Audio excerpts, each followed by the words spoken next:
banatan mo yung taga-Pilipinas kay banatan ko yung OFW. Dali. O, sige, sige, pwede yan. Ayan, sige. Pwede, ito, banatan to. Ito, napakaswerte ko pala ngayon kasi nga, puro taga-Pilipinas yung nanonood sa'yo dyan.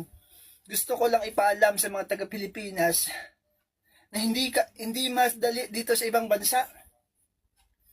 Gusto ko lang ipaalam sa Pilipinas dyan na kamustahin yung mga kamag-anak nyo dito sa ibang bansa.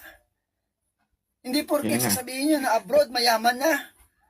Tapos ngayon mga ngamusta lang kayo pagsahuran na. Tapos magrereklamo kayo kung may mga jowa na may mga kabit na mga asawa nyo dito kasi nga hindi nyo binibigyan ng oras. Dapat kahit wala kayo kailangan, kamustahin nyo yung mga pamilya nyo, mga kamag-anak nyo. Yung tipong grabe yung hirap mo tapos hindi